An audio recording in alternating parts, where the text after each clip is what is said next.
하나님, 오늘도 하루의 삶을 하나님을 예배하며 시작하게 하시니 감사합니다.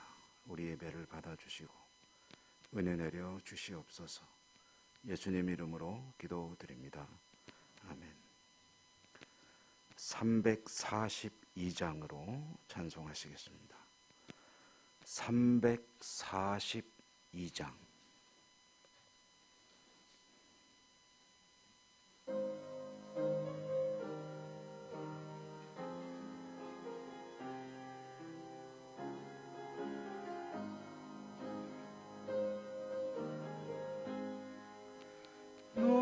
시험을 당해 죄 짓지 말고 너 용기를 다해 곧 물리치라.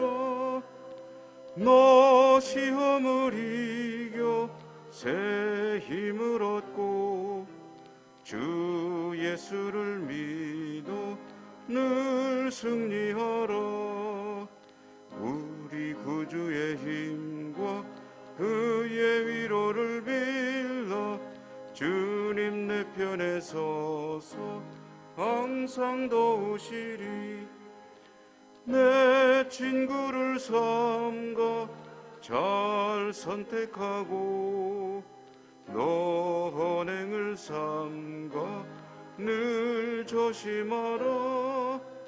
너 열심을 다해 늘 충성하고 온 정성을 다해 주 봉사하라. 우리 구주의 힘과 그의 위로를 빌라. 주님 내 편에 서서 항상 도우시리. 잘 이기는 자는 상 받으리니 너 낙심치 말고 늘 전진하라.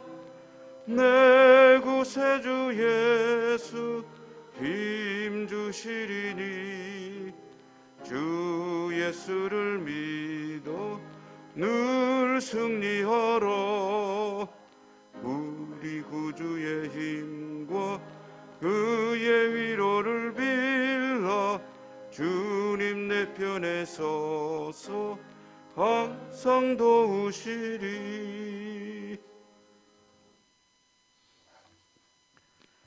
디모데후서 2장 읽겠습니다.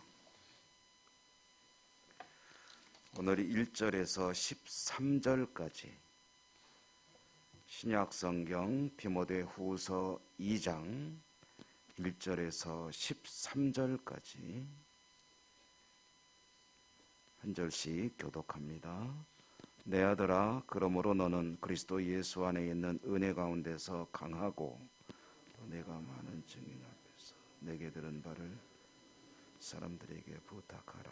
그들이 또 다른 사람들 있으리라. 너는 그리스도 예수의 좋은 병사로 나와 함께 고난을 받으라. 병사로 자가 하나도 없나니 이는 병사로 모집한 자를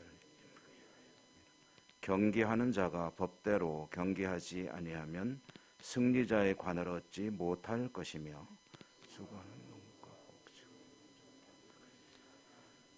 내가 말하는 것을 생각해 보라. 주께서 범사에 내게 총명을 주시리라.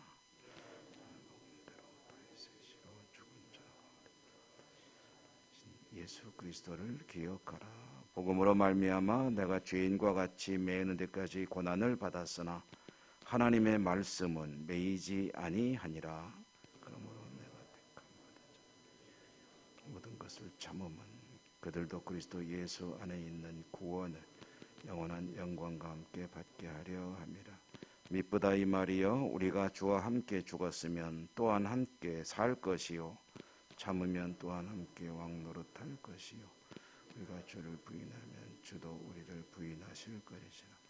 우리는 미쁨이 없을지라도 주는 항상 미쁘시니 자기를 부인하실 수 없으시리라. 아멘. 오늘도 주님 은혜 함께 하시기를 기원합니다. 자, 이제 계속해서 이제 디모데를 향한 사도 바울의 격려 및 권고 및 교훈 가르침들이죠. 디모데가 감당할 목회 사역이 어떤 것인지 사도 바울은 누구보다도 잘 압니다. 자신이 이미 걸어온 길을 이제 아들과 같고 또 동역자이며 또 후계자이며 아직은 이 어린 그런 디모데가 맡게 된다는 것이 인간적으로는 염려가 되죠. 그렇지만 또 하나님의 부르심을 생각하면 어떻게든 잘 감당하지 않으면 안 될 사명이고, 그것은 고난의 길이지만 그러나 반드시 성취해야 될 일이고, 사도 바울은 디모데에게 하나님의 사람으로 사는 것, 목회자로 사는 것 더하여 주님의 부르심에 합당하게 사는 성도의 삶에 대해서 세 가지로 비유를 들어서 들려줍니다.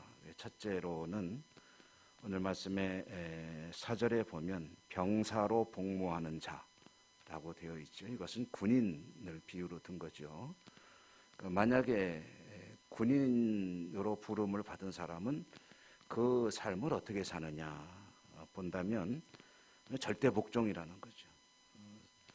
군대는 뭐 상관의 복종에 상명하복, 이것이 군대를 이루는 기본 중에 기본 아니겠습니까? 그러니까 만약에 전시에는 만약에 상관에게 절대 복종하지 않으면 뭐 즉결 처분권까지도 주어지는 경우들이 있죠. 생명을 상관의 손에 맡기는 겁니다. 그만큼 군대라는 이 어떤 조직체는 그 명령에 절대 복종하지 않으면 이루어질 수 없는 그런 와해될 수밖에 없는 그런 조직인데, 이제 하나님 앞에 부르심을 받아 하나님의 종으로 사는 이들은 마치 병사와 같이 부르신 그 분의 마음에 합당한 그분의 기쁨이 되는 그런 복종의 삶을 살아야 한다 하는 그런 말씀이고요. 그러니까 하나님께서 원하시는 것은 어떠한 여건, 어떠한 환경에서도 감당할 수 있어야 된다는 거죠. 또 두 번째로는 5절에 보면 경기하는 자, 그래서 이제 운동선수로 비유를 한 것입니다. 운동선수에게 필요한 것은 그 경기에 있어서의 룰, 규칙을 따르는 것이죠. 만약에 축구 경기를 한다 그러면은 축구 경기가 정해놓은 아주 까다로운 여러 가지 규정들이 있습니다. 그걸 지켜야지. 그걸 안 지키면은 아무리 뭐 멋진 실력 발휘를 한다고 해도 다 이제 무효가 되는 거죠. 정해놓은 그 사각형 안에서, 그라운드 안에서 공을 차야지, 그라운드 밖으로 공을 몰고 나가면 그거는 거기 가서 아무리 멋진 묘기를 선보이고 기가 막힌 실력을 발휘한다 해도 아무런 의미가 없는 것입니다. 마라톤을 뛰는데 경로를 따라서 가야지 다른 데로 질러가거나 또는 혹시 기가 막히게 잘 뛰어서 빨리는 왔는데 그런데 경로를 잠시 이탈했다가 들어왔다고 한다면 역시 인정받을 수 없는 거죠. 경기하는 자는 법대로 경기하지 아니하면 승리자의 관을 얻지 못한다. 하나님의 사람이 그렇습니다. 하나님께서 원하시고 하나님께서 명하시는 뜻에 따라서 사명도 감당하고 또 삶도 살아야 되는 것이지, 자기 스타일대로 하면서 그러면서 하나님의 일을 한다, 사명을 감당한다, 이건 아니라는 거죠. 의미가 없게 됩니다. 세 번째로 비유한 것은 6절에 보면 수고하는 농부라고 했죠. 농부의 삶에 있어서 특징이 무엇이겠습니까? 농부는 뭐 우리 지금 당장 봐도 농사로 이제 살아가시는 분들이 여기 계시죠. 농사를 지을 때는 이 농사를 통해서 이제 얻게 될 수확, 열매들을 기대하면서 전심전력하는 것 아니겠습니까? 뜨거운 여름에도 이제 가을이 되면 거둘 그런 곡식과 또 과일들을 생각하면서 그 모든 수고를 마다하지 않고 감당하는 것이 수고하는 농부의 삶인 것이죠. 그러니까 이제 디모데에게 사도는 그와 같은 이제 하나님의 종의 삶에 대해서 가이드를 하는 것이죠. 때로는 병사처럼, 때로는 스포츠맨처럼, 때로는 농부처럼 자신의 가야 할 그 길을 잘 가는 것, 그 기준은 당연히 하나님의 명령, 하나님의 뜻이 되는 것이죠. 그와 같이 살아가는 것이 마땅하니라라고 이제 가르침을 주면서 결국 그와 같은 삶을 계속해서 이야기하는 것은 목회자로 살아가는 것이 이제 고난의 길이고, 또 좀 더 폭을 넓혀서 하나님의 사람으로 하나님의 뜻을 따라 살아가야 할 때 수많은 그런 난관들을 만나는 그런 고난의 삶이기 때문에 이와 같이 이제 권고, 권면을 하는 것 아니겠습니까? 그러면서도 동시에 가져야 될 힘과 능력은 어디에서 오는 것이냐? 그런 모든 것을 이기고 넘어갈 수 있는 그런 힘과 능력은 어디에서 오는 것이냐 하면은 그것은 하나님의 은사이면서 동시에 9절에 보면 사람은 죄악을 받지만 하나님의 말씀에는 이제 제한이 없다. 하나님의 말씀은 매이지 아니하니라. 이것은 하나님께서 하시고자 할 때는 거기에는 이제 아무런 장애가 없는 것 아니겠느냐. 하나님의 전능하심, 하나님의 능력에 대해서 이야기를 하면서 그 하나님을 의지하는 믿음으로 모든 것을 감당하라라고 이야기를 하고 있습니다. 주를 믿으라는 거죠. 11절에 보면 미쁘다 이 말이요. 또한 13절에 보면 우리는 미쁨이 없을지라도, 이 미쁨이라는 말이 성경에 자주 나오는데요. 이 미쁨이란 말은 다른 말로 바꿔보면 믿을만하다라는 뜻입니다. 믿어도 된다 하는 그런 뜻이죠. 글자 그대로 한번 옮겨본다면, 그러니까 13절에 우리는 미쁨이 없을지라도, 이 사람은 전적으로 믿을 수 없는 존재죠. 믿으려고 하겠지만 또 믿음을 주려고 하겠지만 결국 전적으로 끝까지 믿을 수 있는 존재는 아닙니다. 연약한 존재이므로. 사람은 흔히도 그런 이야기 하지 않습니까? 믿음의 대상이 아니다. 믿다가 이제 실망을 하는 경우가 많다는 거죠. 사람은 믿을 수 없을지라도 그러나 주님은 항상 믿으시니, 항상 믿으시니란 건 믿지 못할 또 이유가 없는 분이 바로 주님이시다. 단 한 번도 성도의, 사람의, 인간의 믿음을 실망시키는 적이 없으시니, 그런 복음성가도 있지 않습니까? 하나님 한 번도 나를 실망시킨 적이 없으신 분이시다. 믿음을 지키는 것에 많은 난관이 있고 여러 가지 장애가 있고 또 넘어뜨리려는 그런 유혹들이, 미혹하는 일들이 있을 수밖에 없고, 지금 디모데의 사역의 현장 에베소에도 어느 곳이나 다 마찬가지지만 이런 일들은 산적해 있습니다.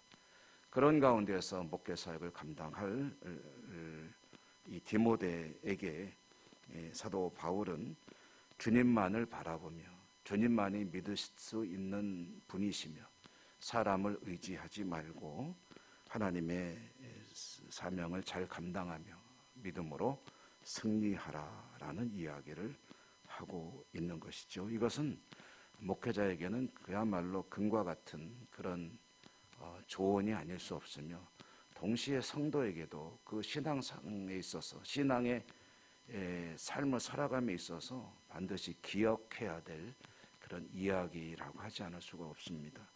믿음을 지키며 살려고 할 때 얼마나 많은 그런 거침돌들이 산적해 있습니까? 이곳저곳에 정말 장애들이 많이 있지만 주님을 바라보며 믿음으로 살아가야 한다라는 이야기. 병사와 같이, 운동선수와 같이, 또 농부와 같이 바라볼 것을 바라보고 지킬 것을 지키며 가야 할 길을 가는 그런 성도의 삶을 살아갈 때 결국은 오늘 말씀에 보니까 10절에 보니까 이렇게 나와 있죠. 내가 택함 받은 자를 모든 것을 참으면 그들도 그리스도 예수 안에 있는 구원을 영원한 영광과 함께 받게 하려 함이라. 주님과 함께 영원한 삶을 살아가는, 영광을 받는 그런 삶으로 돌아가도록 하기 위함이다.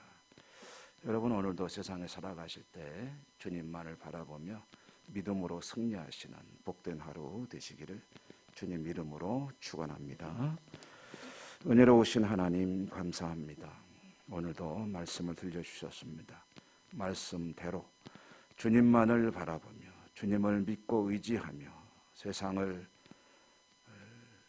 의지하지 않고 말씀대로 주님께서 주실 상급을 바라보며 승리하는 복된 하루 살아갈 수 있도록 저희 모두에게 은혜와 은사와 능력으로 함께하여 주옵소서. 이 시간도 하나님의 약속의 말씀을 붙들고 기도하겠습니다. 기도하는 저희들 불쌍히 여겨주시고 우리의 모든 기도 제목 간구에 귀 기울이시며 응답하시고 축복하여 주시옵소서. 예수님 이름으로 감사하고 기도 올리옵나이다. 아멘. 하늘에 계신 우리 아버지, 아버지의 이름을 거룩하게 하시며 아버지의 나라가 오게 하시며 아버지의 뜻이 하늘에서와 같이 땅에서도 이루어지게 하소서. 오늘 우리에게 일용할 양식을 주시고 우리가 우리에게 잘못한 사람을 용서하여 준 것 같이 우리 죄를 용서하여 주시고 우리를 시험에 빠지지 않게 하시고 악에서 구하소서. 나라와 권능과 영광이 영원히 아버지의 것입니다. 아멘. 오늘도 주신 말씀을 통해 깨달은 바가 여러분의 기도의 제목과 내용이 되기 바랍니다. 또한 가지고 나오신 개인적인 기도 제목, 아픈 분들을 위한 함께 기도하는 기도 제목을 비롯해서 코로나 세상을 향한 우리의 간절한 하나님을 향한 기도, 그리고 교회 회복, 예배 회복, 사회 안정, 여러 가지 기도할 일이 많죠. 하나하나 하나님께 기도하시는 이 새벽이 되시기 바랍니다. 다 같이 기도하겠습니다.